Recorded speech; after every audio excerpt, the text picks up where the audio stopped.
Hi everybody, welcome to Christian Homestead. My name is Jared. I got a comment on one of my videos from D Ward.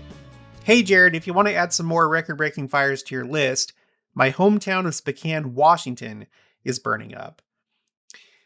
D Ward, I can't remember if you've told me if you still live in Spokane, but I hope that you're safe. I hope that your friends and family in Spokane are safe, and everybody in Spokane. Everyone, please make sure to say a prayer for Spokane. Okay, 3 large fires, hundreds displaced. Many of those are members. Hard to breathe with all the smoke. Even our temple's power was cut for a while. About 65,000 evacuated, almost a third of our population. Oh, okay, yeah. So this is really bad, and there's a lot of really bad things going on right now when it comes to wildfires. You know, I always try and keep on top of these things. I don't know if I've just been lazy like this last year or so, or if there just haven't been as many of these events. I feel like I used to make a lot more of these types of videos.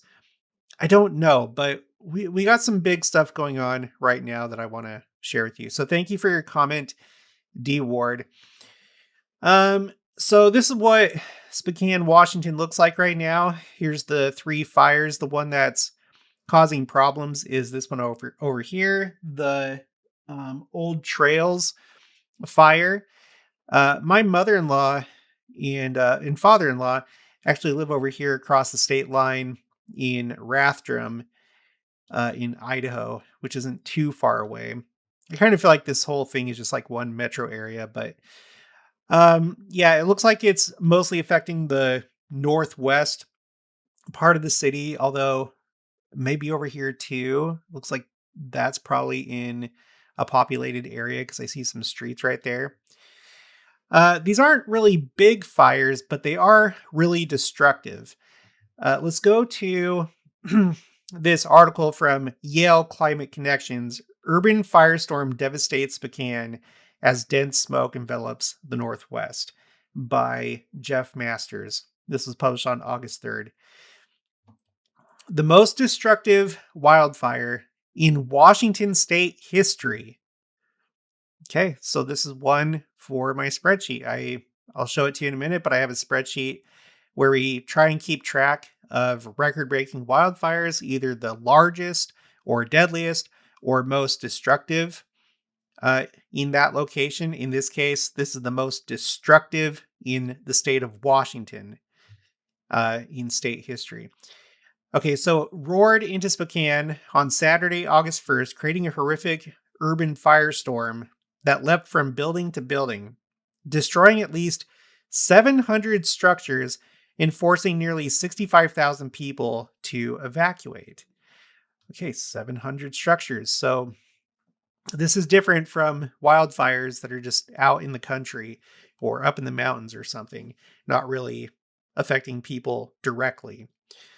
The havoc in Spokane on Saturday was caused by 3 separate wildfires. The worst fire was the 3,600 acre Old Trails fire, which burned into the northwest part of the city.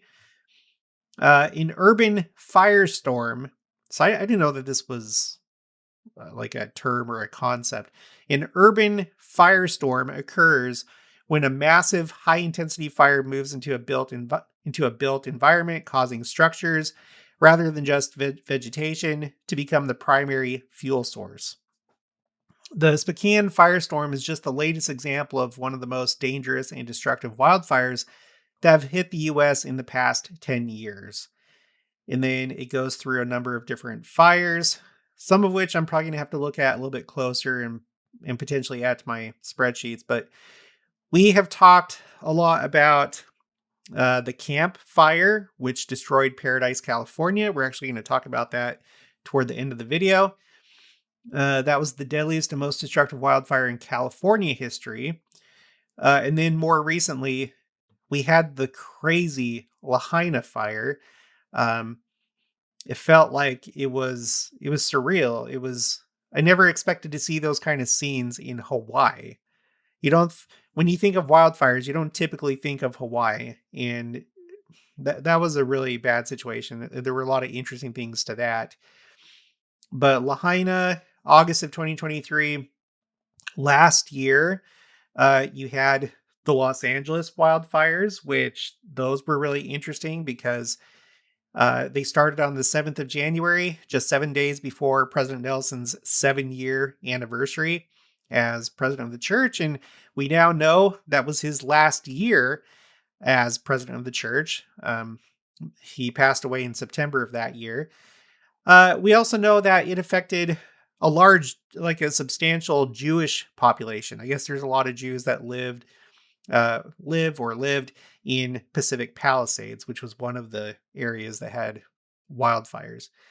That was like the big, like the first big event of 2025.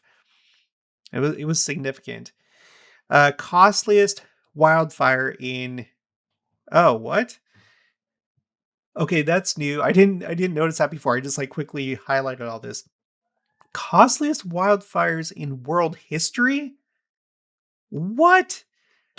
Okay. Gonna have to make a modification on my spreadsheet. Costliest wildfires in world history. The year that President Nelson passed away, 7 days before his 7-year anniversary. Remember, he served for 7 years, 7 months, 7 weeks, and 7 days as president. That's not a joke. I have a spreadsheet to show you all the dates. Yikes. Okay. And then now we have this. The Old Trails fire in Spokane, Washington, the most destructive in state history. And then down here, 7 of the top 10 costliest wildfires in world history have occurred since 2016.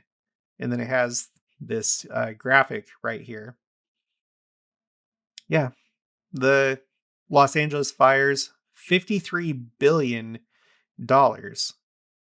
That surpassed the Paradise, California fire in 2018. And that fire, interestingly, happened in President Nelson's first year as president of the church. If these aren't signs, I don't know what is. I don't know what is. If these aren't signs, then what is? Okay, and then you have some other ones. I might have to look at this again. Okay, let's move on. BBC. Now this is going to pop up. So after I did my highlights and everything, now I can't access the article. Okay, whatever. It's fine. It's fine. We'll just move on. Fox 13. Here's a map of like the evacuation areas. It does say this was 56 minutes ago at the time I'm recording this. I'm recording this Thursday night. Evacuations downgraded to level 2 in some areas. So, but you still have a bunch of areas that are in the red in the north part of the city. If you're one of my viewers, and you live here, I hope that you're safe. If you have family that's here, I hope that they are safe, and I just hope that this can end soon. As of right now, I'm going to go to Zoom Earth for this because the other map did something weird when I clicked on the fire. But as of right now, the Old Trails fire is only 23% contained. So this is a developing story.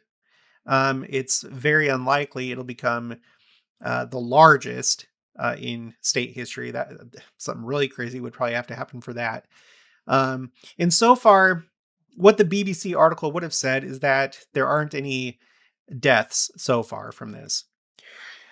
And then this other one that seems to pose a threat to these populated areas up here, it's only 31% contained. And then this one up here, the Autumn Lane fire, is 37. So this is not over yet. Okay. Let's see. I think that's all that I had for this. That's all that I had for that. So I've added this to my spreadsheet called Signs Wildfires. And This is not it. It's not just the Spokane fire. There are other fires to talk about.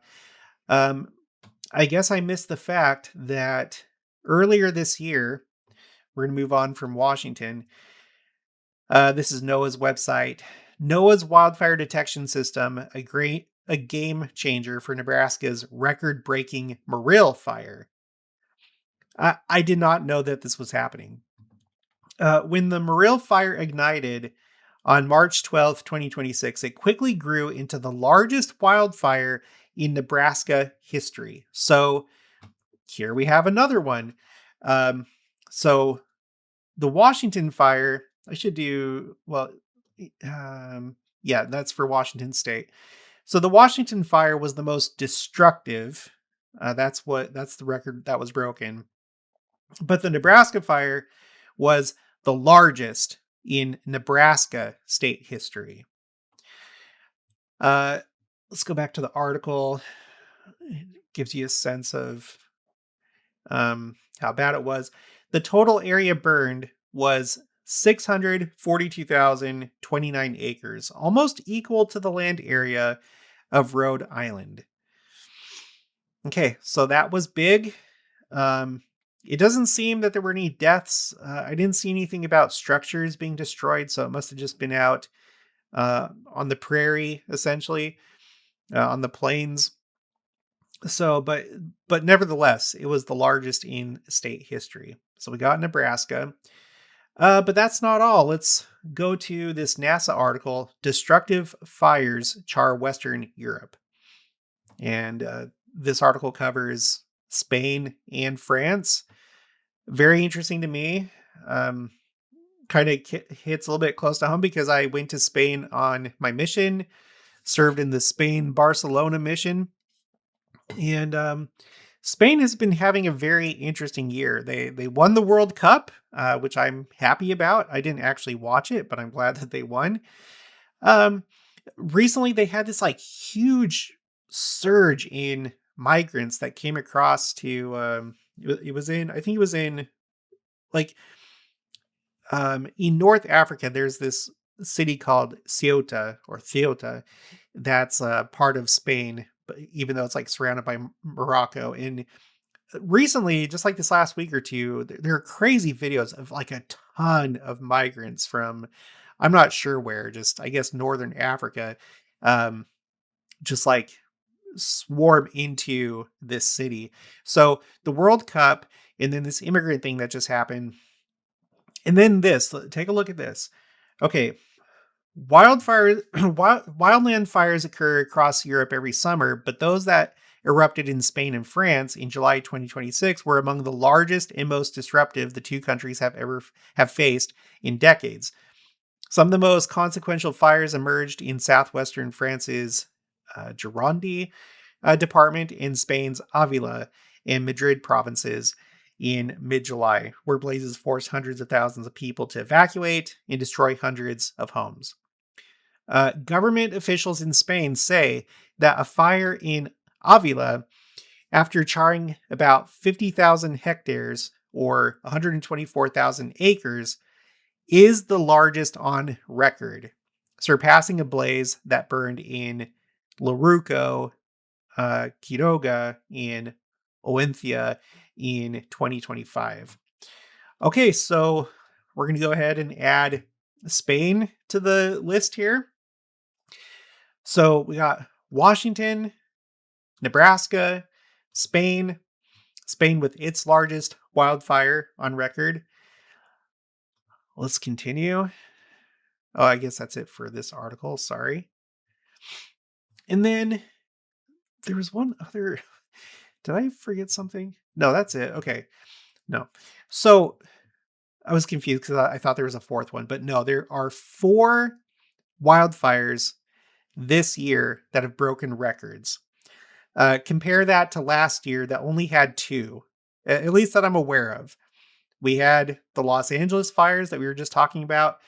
And then Israel had its worst wildfire season in that country's history. And it's interesting because when that was going on, when that story broke, It was during Israel's 77th birthday. Of all anniversaries, it was its 77th. And we just talked about the fact that earlier that year, an area of Los Angeles that has a substantial Jewish population had these um, these really crazy fires, and apparently the costliest. I guess I already have this down for the most destructive, but I need to put somewhere that it was the costliest in the world, the Pacific Palisades or the Los Angeles fires. Okay, but we've had 4 this year. To better visualize that, I have a chart. This is just on a separate spreadsheet. This one's called Signs Wildfire Chart. So this is just a tally of the events that I'm tracking, either the largest or most destructive or deadliest wildfires in these locations. And this is what it looks like. I have a couple going back to 1974 and 1988. There's always a chance that there are other wildfires I haven't captured so far, but I've done quite a bit of work to check all the main places. I've checked all the United States. Um, some states, because they don't really have very notable wildfires, like Delaware, for example, there's not really anything I can find for that unless I dig deeper. But whatever the case, you can see that these record breaking wildfires have just taken off. 2023 was a really bad year. Um, and then I also wanted to show you this. I have another spreadsheet. This one's called Signs, Wildfires, Cities Destroyed, where I had noticed that we were having these like really destructive wildfires that were destroying entire cities. The first one on my radar, of course, was the Paradise, California fire. I later found out that there are other Californian towns that were destroyed, like Berry Creek, Greenville, Grizzly Flats. Here's one in British Columbia, a town called Lytton. I think that's how it's pronounced. And then we've had some other cities and towns that have been substantially destroyed. Like in 2023, we had Kiatari in Greece. We had Kelowna in British Columbia. And I've updated these numbers. So the new indicator here to the left is just saying that these numbers have been updated. In 2023, near Spokane, we had the Medical Lake fire that was going on. And so that ended up destroying 326 structures. The Kelowna fire, 303. Here's the Los Angeles fires, 16,251. I put this in black because that might as well have been a city. I know it's, this was just a neighborhood in different areas of Los Angeles, but compared to these other fires, this was worse. 16,251 structures destroyed, compared to these other ones. Well, this says for Paradise, California, it says 18,804. So that was more structures.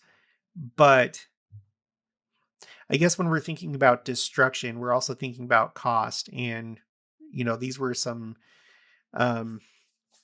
expensive homes and buildings that were destroyed in Los Angeles. So, but in terms of the total number, Paradise, California, and then the Los Angeles area, those have seen the most structures destroyed. And then we have this wildfire that we're talking about right now in Spokane, Washington, currently at about 700.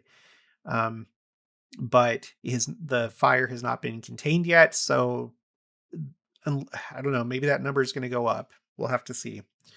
And hopefully no deaths. And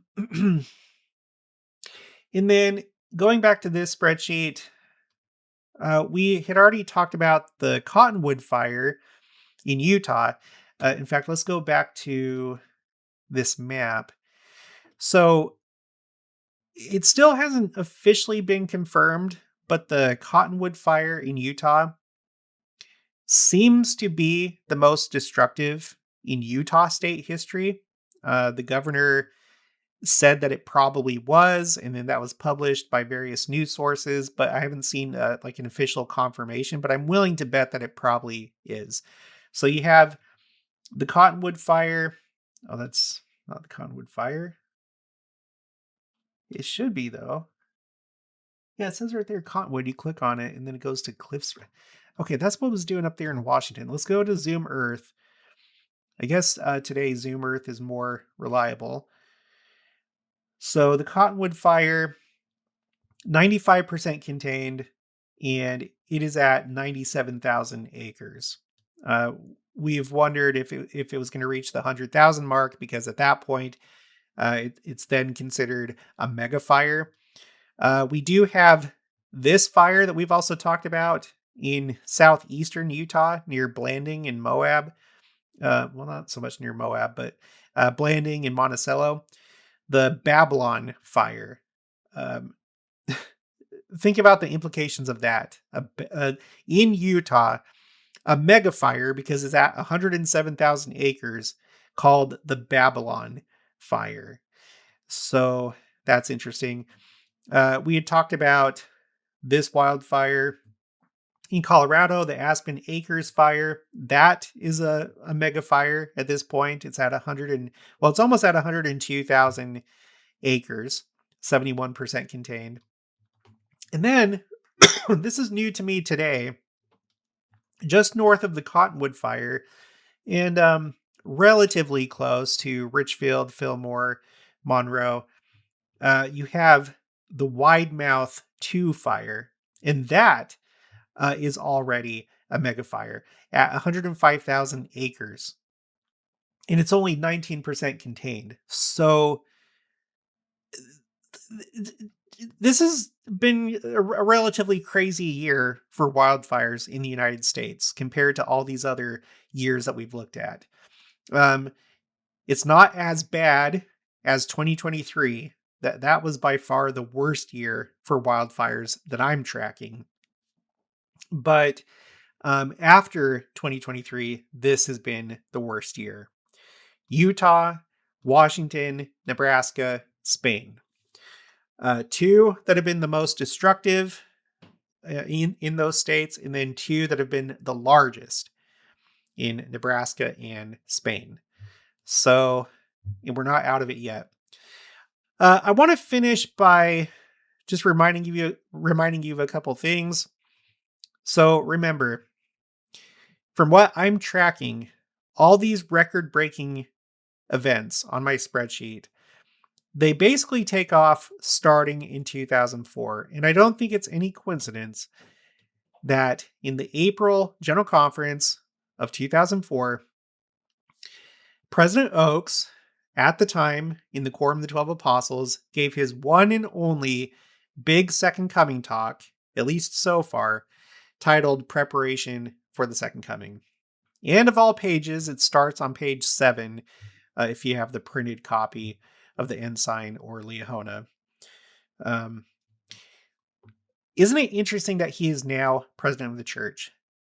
So we have wildfires that took off starting in that year. The day after Christmas, there was the Southeast Asia earthquake and tsunami that killed over 200,000 people, which is a really large number when it comes to earthquakes or just natural disasters in general. And then 2004 saw the largest number of tornadoes in the United States. I don't think it's coincidence. Let's just remind ourselves what he said. Just a few things. He says, "The scriptures are rich in references to the second coming, an event eagerly awaited by the righteous and dreaded or denied by the wicked. The faithful of all ages have pondered the sequence and meaning of the many events prophesied to precede and follow this hinge point of history. 4 matters are indisputable to Latter-day Saints. 1, the Savior will return to the earth in power and great glory to reign personally during a millennium of righteousness and peace. Number 2, at the time of his coming, there will be a destruction of the wicked and a resurrection of the righteous. Number 3, no one knows the time of his coming. But number 4, the faithful are taught to study the signs of it.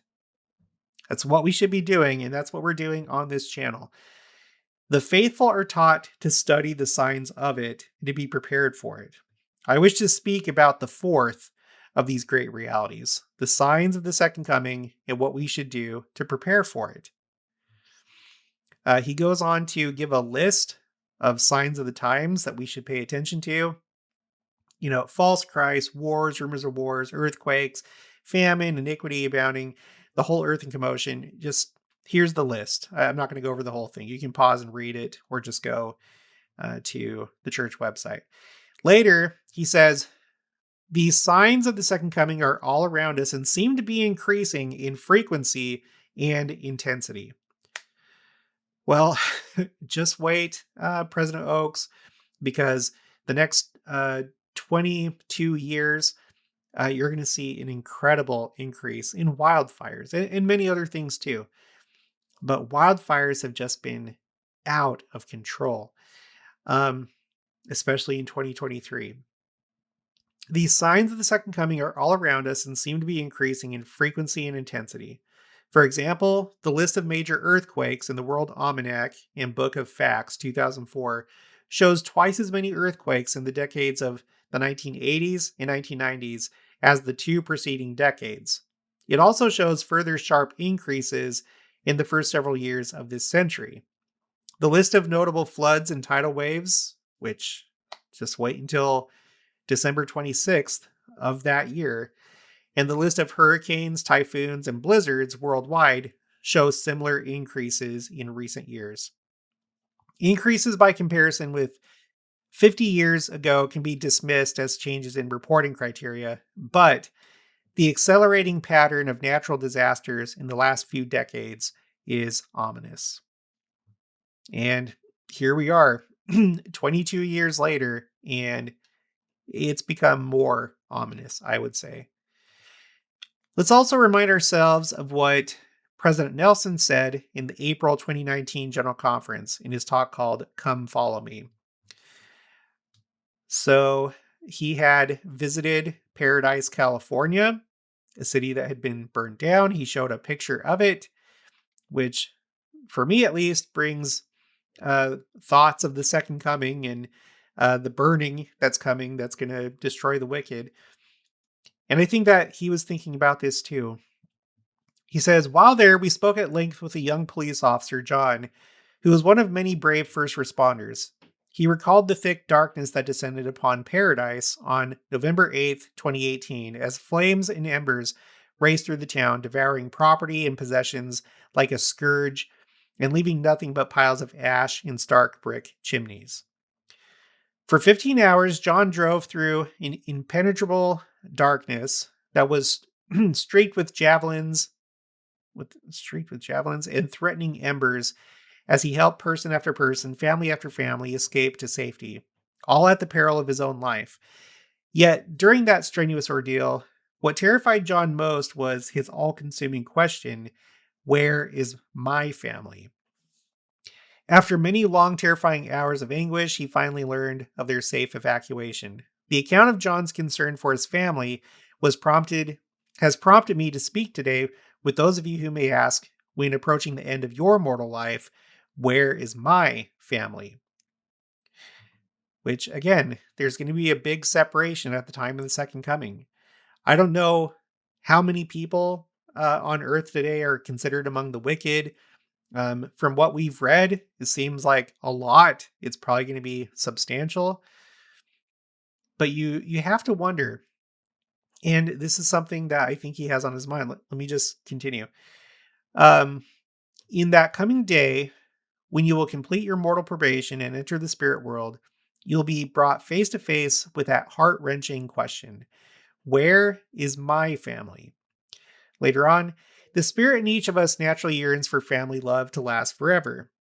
Love songs perpetuate a false hope that love is all you need if you want to be together forever. And some erroneously believe that the resurrection of Jesus Christ provides a promise that all people will be with their loved ones after death. In truth, the Savior himself made it abundantly clear that while While his resurrection assures that every person who ever lived will indeed be resurrected and live forever, much more is required if we want to have the high privilege of exaltation. Salvation is an individual matter, but exaltation is a family matter. Listen to these words spoken by the Lord Jesus Christ to his prophet. All covenants, contracts, bonds, obligations, oaths, vows, performances, connections, associations, or expectations that are not made and entered into and sealed by the Holy Spirit of promise are of no efficacy, virtue, or force in and after the resurrection from the dead. For all contracts that are not made unto this end have an end when men are dead. So what is required for a family to be exalted forever?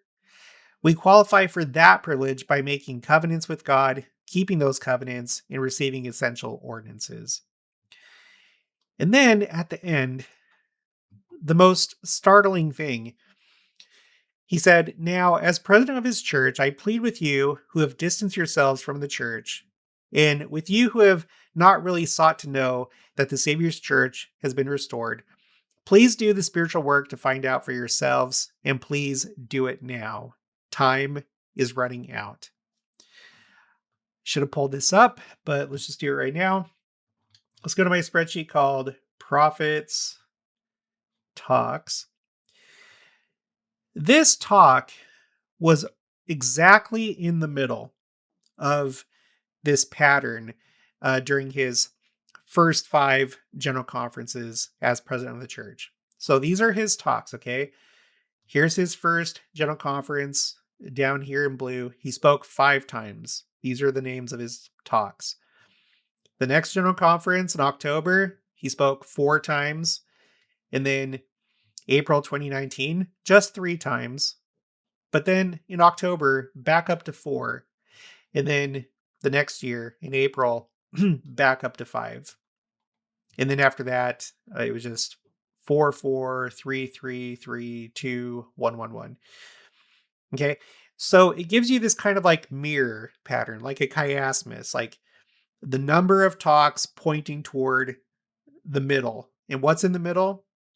The middle talk of those first 5 general conferences is his "Come Follow Me" talk, where he says that time is running out. And he shows a burnt down city called Paradise. So when I look at this spreadsheet and I think about Paradise and I think about everything that we've seen since then, and the ones that really stick out are Lahaina and the Los Angeles wildfires. Again, those took place. The costliest wildfires in world history took place just 7 days before he celebrated his 7-year anniversary and in the year that he passed away. So it's almost like an escalation in a way. You know, Paradise was a small town. It made big news, but since that time we've seen even more unlikely wildfires with like Lahaina. I probably need to update those numbers. I wonder where Lahaina falls. Is it on this thing that we were looking at? Yeah, it's right here. It's number 9. Costliest wildfires globally. It's number 9. 5.8 billion. So, but Paradise was more costly, 21 billion. But Lahaina was unexpected. Anyway, it does feel like the intensity has been increasing. We'll see what happens to Washington. Everyone say a prayer for Washington. And I mean, there still could be other wildfires that break out this year. And then we also have to keep our eye on this really big Utah fire near Richfield. Only 19% contained, 105,000 acres. That is crazy. Utah has essentially had 3 megafires. One that didn't quite get to megafire status. I guess it's not over yet. 95% contained, but 3 really big fires in Utah. And then this one up here in Spokane, the most destructive. Jeez. All right, well, that's going to be it for this one. I'll talk to you guys later.